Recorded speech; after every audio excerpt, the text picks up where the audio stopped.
Hello, hello everyone. Welcome to another episode of the Empowered ECE, sorry.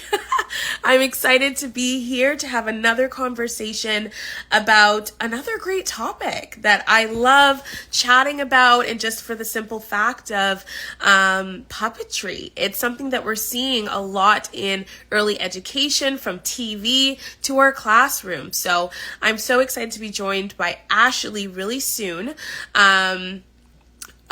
To talk about just how puppetry works in the classroom and how she's used it in early education in what she does every day.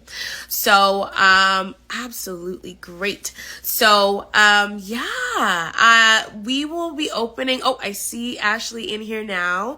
As usual on this platform and on this Instagram Live, if you have any questions for myself, for the guests that are on here, please be sure to put it in the chat box below, because we'll be answering any questions you might have. So let's get started.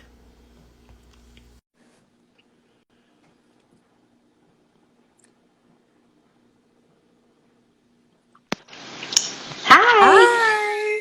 Let me back up a little bit. Yeah, no, Get me that too. close. Hold on. How are you doing? I'm good. How are you? I'm good. Where are Good. we Okay. chatting from? Where are you from? I don't think I've ever asked. I live in Atlanta right now, but or a little bit outside East Point, Georgia. But I'm originally from Boston, Oh, I Massachusetts. love it. Amazing. Mhm. That's my favorite part about Instagram, is the fact, oh, there goes my TV, is the fact that you can have conversations with people from around the world. So Right. happy to Right. be connected with you. So yes, thank you for joining me. Excited to talk about puppetry. I think I've Yeah. always been super drawn to your platforms that you have, because I've always loved puppets. I've always loved using it in the classroom. But of course, it comes with knowing how to use them. So this is why I wanted to bring it up, because even as a child care consultant, I go into classrooms and I see puppets on the shelf just tucked in, and I'm like, oh, those can be utilized in a special way. So you are the perfect person to have a conversation with about this. So thank you for joining me. So let's get started. Hopefully I can still hear you, because I don't hear noise. Oh, there we go. Yeah. Um, I put myself on mute. Is there an echo at all? I just want to make sure there's no echo just with a my little headphones bit, in. but it's not bad. Let me see if I can fix that. I might No just take worries. out the mic. No problem. Me now? Oh, yes, that's better. Yes, that's great. Can you hear me? Okay. Yeah, I figured that was it. Okay. Yes, I can. Um, so, how did I start with puppets? Was that the question? Yeah. Let's Um, get into that. Yeah. so I think, I've done early childhood for a long time, but I've always loved performing as well. And, growing up, my earliest memories of puppets were, it wasn't just Sesame Street, but I loved Lamb Chop's Play Along. I loved, um, the puzzle place. There was a lot of different puppets that I just grew up loving. I remember I had a little Kiki doll from, I don't know if you know the puzzle place, but Yes. it was a classroom of friends as well, but they were all from different backgrounds. So there was a black Mhm. one, there was one who was Latina, there was a white one, there was a Jewish one. It was just a mix of friends, and I had one of them, and I've just always loved this idea of using puppets, watching puppets, playing with them. So as I got older, I think my fascination kind of grew, but it was more of from an appreciation standpoint. So I Mhm. can't even say that I necessarily even used them as much as I could have in the classroom. Or I don't even remember there being a ton of puppets in the classrooms that I had worked in. Growing for as long as I had done it. And I think once I got to a point where I had moved out to LA, actually, not true. I had been working at the Children's Museum in Boston. I worked at a lot of different Mhm. children's museums, but they had done this whole Japanese puppetry arts called Bunraku, and I got to see a show, and it was just like a huge crowd coming to see these puppets. And so that kind of reignited it for me in terms of like my appreciation for it. But even still, it didn't get to Inguzo Babies with that just yet. But then when I moved to Los Angeles, I was like, um, I want to work back in the museum field. So they had me do a class that was like a music and movement class with puppets. So I kind of created a program that was using interactive. The emphasis was on puppets. So we did different stories, we different songs and things like that. So I kind of carried that with me. And the more that I did, even when I moved to Atlanta, when I started to do more music stuff, music and movement classes here, I started using puppets. So it's always kind of been there in different ways with how I taught, how I entertained with young children. But I think it wasn't until, as far as the concept of the show, that was kind of when I got to a point where I said, you know, I have all these different loves of performing, love of puppets, love of working with young children and teaching them about the principles and being kind to each other. How can I create something that still does that in a way that I love? So that kind of pushed Ngoozle Babies to the forefront and kind of birthed that idea. And so now I'm like, now that I have this, my own show with my own school that I have, the kids use the puppets all the time. So you can see that on our page, Ngoozle Babies as well, where the kids are using the puppets. We use them for conflict resolution. We use them for talking about big topics. So it's really helped me in finding more creative ways to use it. And I definitely think there's a lack of usage in the classrooms. I don't know why, because I see how well children play with them and they're always super excited to do it. So it's not like it's the kids aren't interested. But I'm always curious to see why teachers don't utilize them in the classrooms. Yeah, you know what? It's so funny because I was always the educator that was always ordering it because I saw the magic that even as simple as like with my nephew, whenever we want him to tidy up a toy, if we say, okay, tidy up the toys, he's like, whatever. But you pull out that puppet and you say, he's like, oh, all of a sudden I'm listening. There's magic that happens with that. No, it's so true. It's so true how that happens. I've noticed that too. I mean, you can do that with other things too, but like stuffed animals, but puppets are obviously easier because you can use the motion for it, but definitely for whatever reason, they might not listen to you, but they'll definitely listen to the puppets. Absolutely. And I love that. It's so great. And you know what? Actually, to piggyback on what you mentioned too, I'd love to know a little bit more about the conflict resolution, because I think with the educators, when they think about puppets naturally, and it makes sense, they think about entertainment. And I think that's probably what, if they don't have a passion for entertainment and maybe they're a little bit on the shyer side, just the thought of that might scare them away from using it. But as simple as you mentioned, with conflict resolution, I'd love to hear how you've used that in the classroom, because that's something we all deal with in the classroom. Right. And so here's the thing, even with the messaging of the show is, yes, I write a lot of the storylines, but I have a storytelling component or a class that the children online, not my actual school, but I do an online class where children are learning about how to use puppets, how to tell their own stories. So the messaging of our show is always about, whether it's the characters on the show or children at home, you have a story that you can share. And you can do that through puppetry arts. So even with the usage that I do in the classroom, if we're reading a story, I might personally act out what's happening using a story. So that's something that if you're not comfortable necessarily, quote unquote, performing, if you have a book in front of you, it's easy to just kind of act out the lines from there. But ultimately, it still comes down to, we give the children the puppets. So there have been literal times where friends have been going back and forth over something, and I try not to intervene. I'm there for kind of a support system, but ultimately they're at the age where I know they can figure it out. We've given them the tools, all of that. So if there is something that I think they can handle themselves, I give them the puppets, and it's kind of a different conversation. Either two things will happen. One, they realize listening to the puppets that, like, their perspective is like, this is kind of ridiculous that we're going back and forth over this, and then it's done. Right. Or they talk a lot more with the puppets and they actually get to the root of it. So I do think either way, it still works, because it's kind of like, it's not me saying it, me as the child saying it, it's the puppet, and I'm listening to this perspective, and I don't have to listen. Not I don't have to, but I'm able to hear it more in the same way we're telling, with the cleaning thing. I'm able to hear it from the puppet more. It's a little more inviting.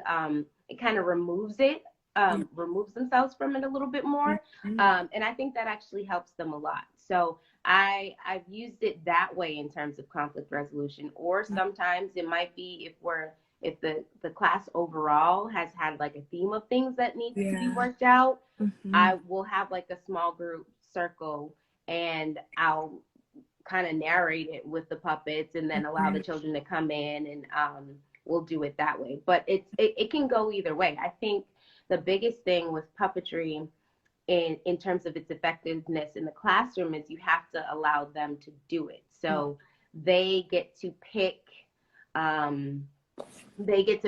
which, first of all, which puppet is a big deal. They get excited about that, because you might not want to go talk to a friend about how you guys were arguing, but it's cooler if I get to pick a puppet that I like and then talk to them about, you know what I mean? It kind of lessens the blow. So I think the biggest thing is making sure that it's a space where they can have access to it, and a good, a diverse mix of puppets so that they can choose. And then, you can use your own guidance for it, but definitely with conflict resolution, for the most part, they are able to take them and use them with each other. And that took practice though. So a lot of modeling beforehand from the teachers, a lot of group discussions. So now they're at this space where, okay, if I hand them the puppet, sometimes I won't even really have to say anything to them. Just, There you go. Go work it out. Yeah. I love that. That's incredible. That's incredible. So yes, conflict resolution, such amazing example. So leading into my next question is, do you have any other tips for educators on how they can use those puppets in their classroom? Because I know all of the classrooms have them. We all buy them. We buy them in bulk, different colors, different shapes, different sizes, but they kind of just sit there. And actually, if the teachers are not using it, the students aren't using it either, because they don't know what to do with it. So I'd love to engage in that conversation to see how you propose some tips for how to get educators to use it and how they can use it. Well, I think the biggest thing is, and this is kind of across the board with materials in the classroom, you have to start playing as well as the adult. And they'll kind of see you heading over there to use them. And then like you play a little bit, they'll see you, they'll walk over, and then you can kind of just dip off, and then they'll do their own thing. I do find though with puppets though, once the children find like, okay, we can use these, then it's pretty much a done deal. They'll use them a lot. I know with our puppets, because our puppets, we custom design, like we designed each one to look like, we had a vision for it. And we did sell those last year. We're going to get back to it soon. But the other thing is what puppets do you have in your classroom? Because I know the standards are like, animals too, but do you have people that reflect all of the children in the classroom? That's a big part of it. So if they don't really see themselves in it, then sometimes that could be it. Or sometimes they want to they do want to be a horse or a bird or whatever that is. So that's fine too. But make sure it's in a space that's accessible and inviting. Are the puppets just kind of thrown in the basket and they don't have access to it? You know what I mean? So presentation is important. I would definitely say modeling is important, making sure that the puppets you have are, they represent the children. That I would say that's where you start. And make sure you value puppets. Do you as a teacher value puppets? So I think that is probably a big reason why because I have regular puppets for them too, but I do let them play with the actual Nguzo Babies puppets from the show. And so for them, they already know that that's kind of, oh, there's a show behind it, kind of, there's already, not hysteria, but they already know where it comes from. So it's an added layer of excitement for it. So that said, find ways that you can use puppets in your circle time or during reading time or during lunchtime, or like you said, when you're doing transitions and stuff like that. And once they see you doing it more, like I said, that's kind of playing with it, then they're going to want to do it as well. So I would say, because I think they're so important, you don't have to, but I do think puppets kind of add another tier to how we can have, like I said, tougher discussions, Mhm. conflict resolution as well. But I've used it to talk about really big topics with them that I don't know. And our group can get into like really heavy social issues considering they're Yeah. like 5 and 6 year olds. But I think using the puppets as an example has made it a lot easier for us to Mhm. talk about things, to talk about feelings, to talk about current events or things like that. Mhm. And if you, a lot of teachers shy away from those topics Yeah. anyway because they think that children are too young. But there is a way to do it, and I definitely think puppets are probably one of the best ways to do it, especially if you're not, you're not using like YouTube or anything like that, which you don't have to do either. But I definitely think there is a value of entertainment and puppets, that's live entertainment for them to really understand things. And then again, incorporating them into the discussion, being able to use the puppets.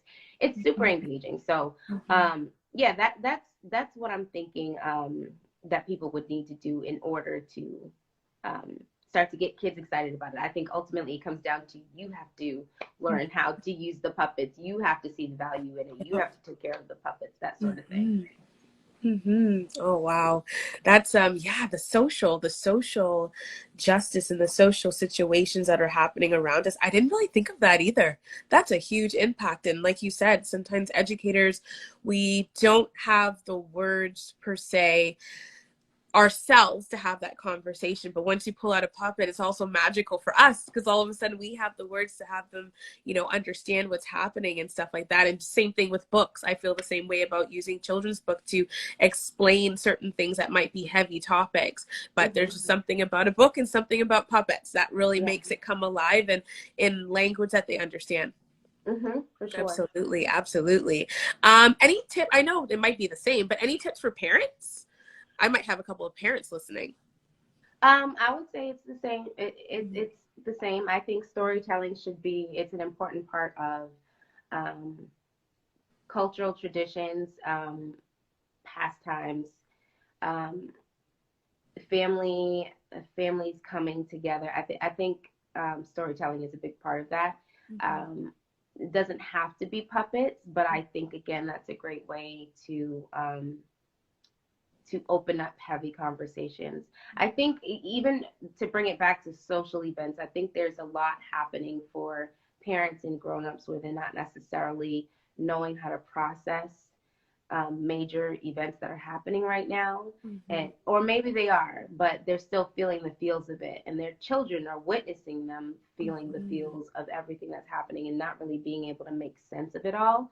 And I Yes. think using puppets again, it's an easy, lighthearted way to kind of talk about things. Like Yeah. you don't have to go into it all if you don't want to, but just kind of say, "Hey, how are you feeling today?" Da, da, da, da, da. Right. Talk about your day with the puppets. It can be a silly Mhm. time. Um, so that, and then I also think I with my virtual classes too, I put an emphasis on children also using puppets, making their own puppets. And I Mhm. think that's an added layer of it. We didn't do it this year, but the last couple of years for our school, we did have the children make their own puppets that they felt represented themselves. Mhm. So whether it looked like them, thought about their, feels like their personality, that sort of thing. And then they use that to kind of communicate with each other in the beginning of the school year. So I think that Mhm. was a great icebreaker. But now at home, you can still do that to say, one, I think it can be therapeutic for families to do together. Yeah. It can be, you can do things like family portraits or paintings or other stuff, but like if you all had puppets that you made of each member in the house, I think that might be a fun activity. And then you can, again, like I said, you can use it for to have bigger discussions, or maybe not, just for play. I think there's definitely a space for it. Whatever learning environment they're in, I don't think it matters. I think if it's a space for discussion or a space for processing, a space for learning, then I think there is room for puppets. Absolutely. Oh, that's amazing. So basically what you're doing is so impactful, between the workshops for children, your show, all of that amazing stuff that you're doing. What would you say is your favorite part about the whole process? Um, so so let me back up just so people get it. Mhm. So the Nguzo Baby show, um, is something that I put together, as I explained earlier. I have my preschool program, but the curriculum that I created for that, it's a play-based curriculum, but ultimately the foundation of it is the 7 principles of Kwanzaa.